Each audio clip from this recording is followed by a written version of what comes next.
দেখো class 9 third summit evaluation অর্থাৎ annual exam questions paper, বুঝেছো?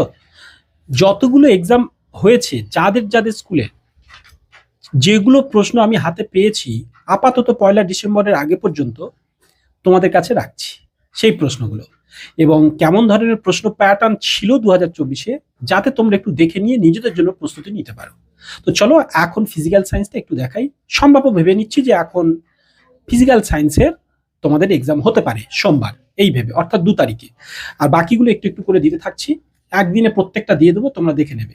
যেমন এখানে দেখো ফিজিক্যাল সায়েন্স আমি জয়নগর ইনস্টিটিউশন গার্লস আর বয়েজ দুটো, আবার এখানে দেখো দক্ষিণ বারাসাত হাই স্কুলের 3টে সেট একসঙ্গে তোমাদের রাখবো।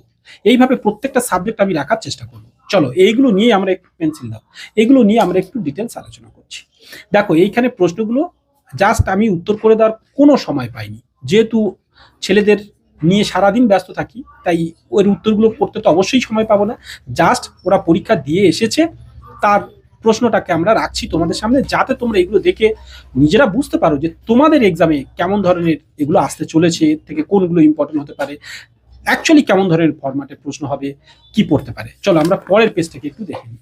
এইখানে লক্ষ্য করো, দেখো এইবার তারপরেও যাদের দেখতে একটু অসুবিধা হচ্ছে আমি একটু জুম করে দিয়ে রাখছি, যাতে প্রশ্ন বুঝতে অসুবিধা না হয়। দেখো একদম পুরো এখান থেকে দেখো, এখান থেকে আমি একটু তোমাদের যেগুলো বলতে চাইবো, যেগুলো খুব পরে, এই যে বলের মাত্রীয় সংকেত ইম্পর্টেন্ট হতে পারে, এসআই পদ্ধতিতে তাপ এটা সবার জন্য ইম্পর্টেন্ট, এসআই পদ্ধতিতে তাপের যান্ত্রিক তুল্যাঙ্কের মান যেগুলো সবার জন্য ইম্পর্টেন্ট আমি একটু বলার চেষ্টা করছি। শিশিরাঙ্ক মোটামুটি ইম্পর্টেন্ট। এই যে তীব্রতা, এই তীক্ষ্ণতা কম্পাঙ্কের উপর নির্ভর করে, মানে এই যে এটার এরকম। তারপরে এই একটা প্রশ্ন দেখো, এখানে যেগুলো ইম্পর্টেন্ট আমি একটু একটু বলছি যেগুলো। আর ছক তো সবার, এগুলো তোমরা জানো সাধারণত এটা একটু নম্বর ক্যারি করার। এই সাইফোন কাজে দুটি ব্যবহার, এগুলো ঘুরিয়ে ঘুরিয়ে তোমাদের অন্যান্যও দিতে পারে, প্লবতাও দিতে পারে, তো ইত্যাদি ইত্যাদি এরকম দিতে পারে, পৃষ্ঠটান দিতে পারে, এইরকম বিভিন্ন রকম দিতে পারে। স্থিতিস্থাপক গুণাঙ্ক কি, এটা খুবই। ধারারেখ প্রবাহ ভালো কোশ্চেন। এই রৈখিক ভরবেগের সংরক্ষণ সূত্রটা, এটাও ভালো কোশ্চেন সবার জন্য। আপেক্ষিক আর্দ্রতার এসআই একক, সিজিএস একক, সুরযুক্ত শব্দের বৈশিষ্ট্য, সুর বর্জিত শব্দের, এগুলোই। তো ওগুলো একটু দেখতে হবে। আবার এখানে লক্ষ্য করো অম্লবৃষ্টি, এগুলো দেখো। ইউট্রিফিকেশন, নকনি সিনড্রোম, এটাকে দেখতে দেখতে পারো। যেমন ওই ব্ল্যাকফুট ডিজিজের মধ্যে এটা দেখতে ঘুরিয়ে দিতে পারে কারোর ক্ষেত্রে, এইরকম ম্যাথগুলো দেখে নাও।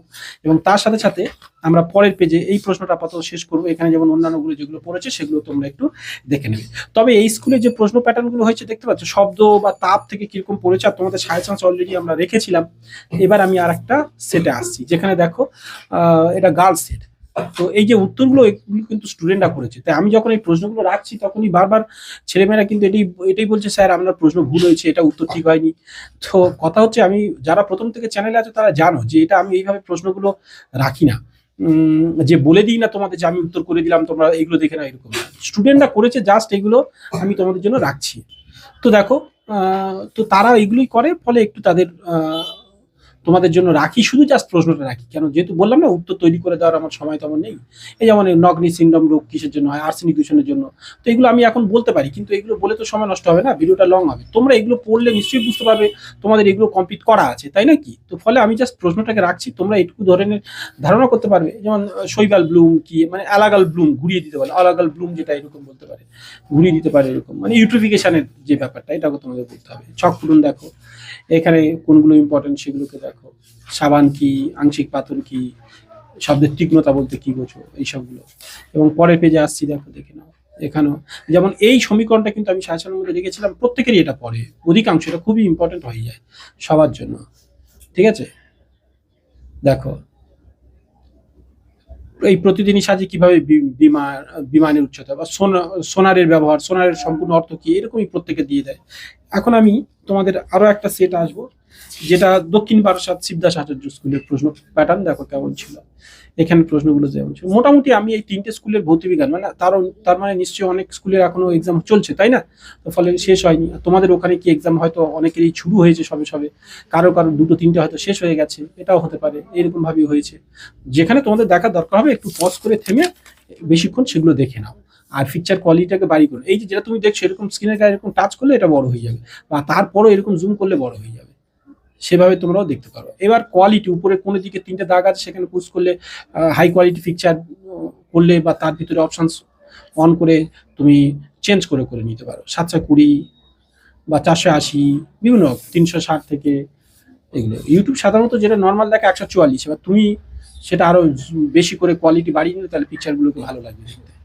চলো, আমি জাস্ট প্রশ্নগুলোকে রেখেছি, কিন্তু তাহলে প্রত্যেকটা প্রশ্ন থেকে তোমরা পর্যালোচনা করে নিতে পারবে যে কোনগুলো তোমাদের ইম্পর্টেন্ট হলো, তাই না?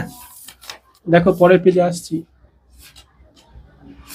দেখো এখানে লক্ষ্য করো এখানে কেমন ধরনের প্রশ্ন প্যাটার্ন ছিল। তো চলো, অন্যান্য সাবজেক্ট এইভাবে আমরা জেনে নেবো। সাথে থাকো, সাবস্ক্রাইব করে সবাই। আর প্রত্যেকটা সাবজেক্টে শর্ট ভিডিও সেকশনে যাও, যদি তাড়াতাড়ি দেখে নিতে চাও, সেখানে প্রত্যেকটা সাবজেক্টে নানান ধরনের প্রশ্ন প্যাটার্ন দেওয়া আছে, সেগুলোর ক্ষেত্রেও তোমরা প্রশ্ন ক্যারি করে নিতে পারবে। আর সাধারণত তোমরা যদি লং ভিডিও ডিটেলস দেখতে চাও, তাহলে এই ভিডিওগুলোকে সাহায্য নিও। চলো, বেস্ট অফ লাক।